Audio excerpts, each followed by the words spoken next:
नमस्कार, मैं हूं राहुल शर्मा। आप देख रहे हैं नेक्स्ट 9 न्यूज और आज हम बात कर रहे हैं उस जंग की जिस जंग को लड़ना है। इस जंग को जीतने के लिए पूरी ताकत भारतीय जनता पार्टी लगाती नजर आ रही है। मैं आज दो जंग की बात करूंगा। एक जंग वो है जो इन दिनों हालात खराब है, देश की अर्थव्यवस्था खराब है, इसको कैसे मैनेज किया जाए, क्योंकि ये जंग से कम नहीं है साहब।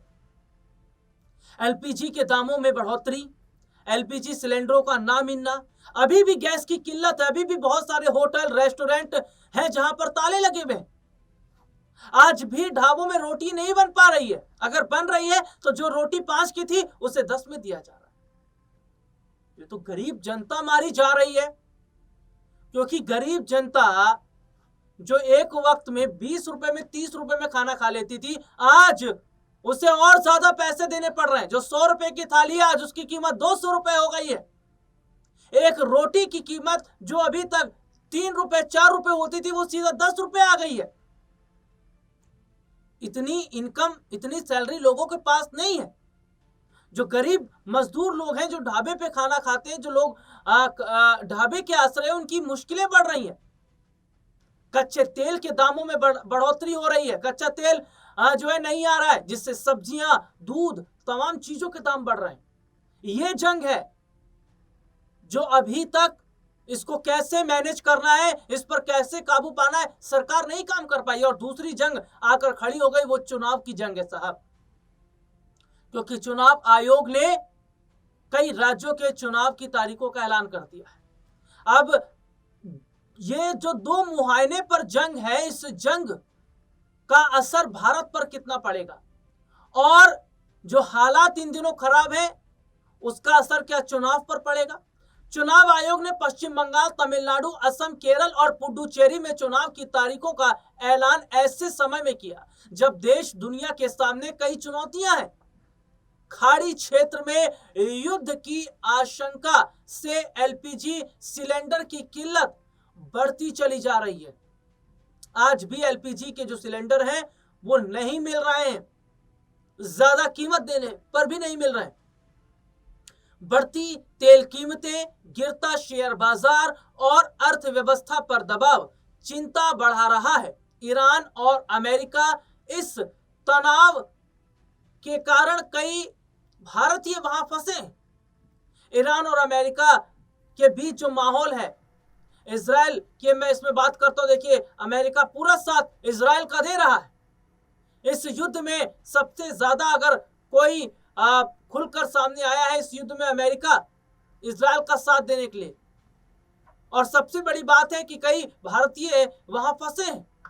तमिलनाडु, केरल और पुडुचेरी के लाखों लोग खाड़ी देशों में काम करते हैं, इसलिए वहां की स्थिति इन राज्यों की राजनीति और जनमानस को प्रभावित कर सकती है। अंतर्राष्ट्रीय अस्थिरता के बीच देश में चुनावी माहौल बन रहा है। इस बार घरेलू मुद्दों के साथ वैश्विक हालात का असर भी दिख सकता है। ऐसे में कई सवाल हैं। क्या ममता बनर्जी पश्चिम बंगाल में चौथी बार सत्ता बचा पाएंगी? क्या एमके स्टालिन तमिलनाडु में फिर जीतेंगे? क्या असम में बीजेपी हैट्रिक लगाएगी? और क्या केरल में वाम मोर्चा अपना किला बचा पाएगी? ममता बनर्जी पश्चिम बंगाल में चौथी बार सत्ता में लौटने के लिए पूरा जोर लगा रही है। बीजेपी उन्हें सत्ता से हटाने की पूरी कोशिश कर रही है। दोनों के बीच कड़ा मुकाबला माना जा रहा है। बंगाल की राजनीति में बांग्लादेश सीमा, घुसपैठ और सामाजिक समीकरण अहम मुद्दे हैं। क्योंकि याद कीजिए, बंगाल में देसी घुसपैठ का मुद्दा जमकर भारतीय जनता पार्टी ने उठाया, और जिस तरीके से रोहिंग्या को खदेड़ा गया, जिस तरीके से रोहिंग्या पर सख्त एक्शन लिया गया, इससे ममता बनर्जी डरी हुई।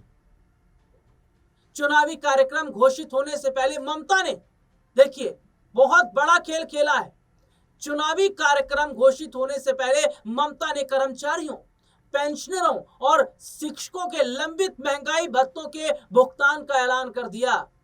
साथ ही पुजारियों और मौलवियों का मानदेय 500 से बढ़ाकर 2000 रुपए कर दिया गया है।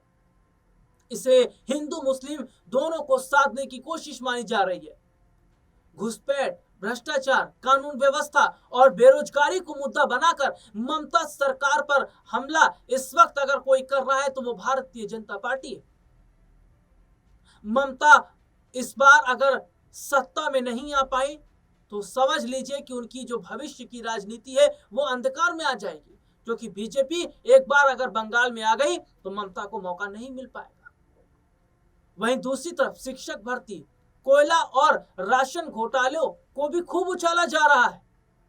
वहीं ममता केंद्र पर एजेंसियों के दुरुपयोग और भेदभाव का आरोप लगाते हुए लक्ष्मी भंडार, छात्रवृत्ति व सामाजिक सुरक्षा योजनाओं को अपनी उपलब्धि बता रही हैं।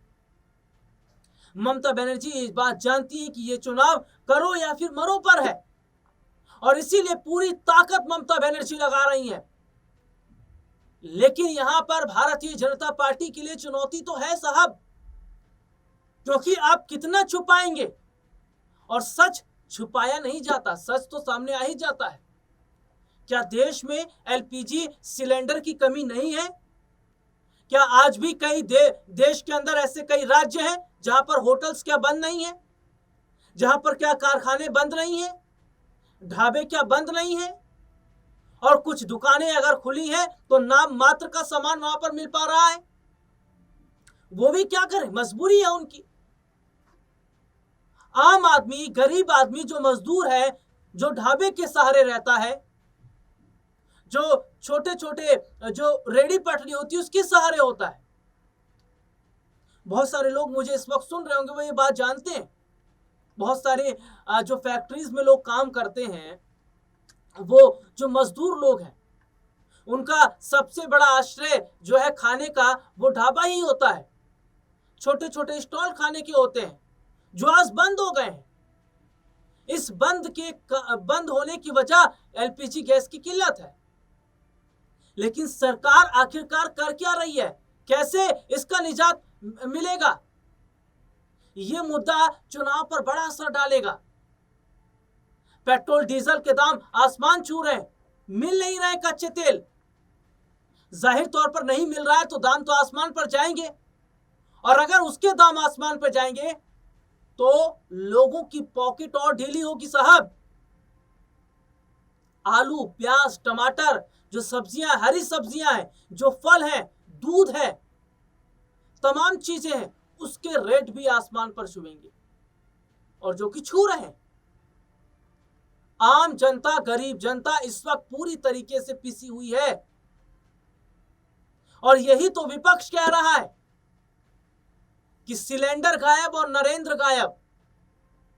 ना सिलेंडर मिल रहा है, ना प्रधानमंत्री नरेंद्र मोदी मिल रहे हैं। और जिस युद्ध की हम बात कर रहे हैं ना, इजराइल और ईरान का, ये युद्ध आज 17 दिन से ज्यादा का समय हो गया है। यह युद्ध और खिंच सकता है। यह युद्ध 2 महीने 3 महीने जा सकता है, क्योंकि यहां पर ईरान अकेला नहीं है। अगर अमेरिका इजराइल के साथ है तो ईरान को रशिया का सपोर्ट मिल रहा है, ईरान को सपोर्ट मिल रहा है उत्तर कोरिया का, ईरान को सपोर्ट मिल रहा है चाइना का। ये बड़ी बड़ी महाशक्तियां ईरान के साथ खड़ी हैं, और वो नहीं चाह रही हैं कि ये युद्ध खत्म हो, क्योंकि उन्हें कैसे भी करके अमेरिका को अब नीचे झुकाना है, डोनाल्ड ट्रंप को नीचे झुकाना, क्योंकि ये नाक का सवाल हो गया है। अभी आपने कुछ समय पहले देखा होगा रूस और यूक्रेन का जंग। साहब, ये जो जंग है इसको 3-3.5 साल से ज्यादा का समय हो गया। रूस और यूक्रेन का जंग जो हो रहा है, इस जंग को हवा देने में अमेरिका का सबसे बड़ा हाथ है, क्योंकि वो चाहता था रशिया बर्बाद हो, लेकिन रशिया बर्बाद नहीं हुआ। अब ये मौका रशिया हाथ से जाने नहीं देना चाहता। वो इस युद्ध में अमेरिका को फंसा लेना चाहता है, और इस वक्त डोनाल्ड ट्रंप की हालत खराब है साहब, क्योंकि जिस 20-30 लाख का ड्रोन जो ईरान उड़ा रहा है, उस ड्रोन को उड़ाने के लिए अपने कई मिलियन डॉलर की मिसाइल का इस्तेमाल कर रहा है अमेरिका।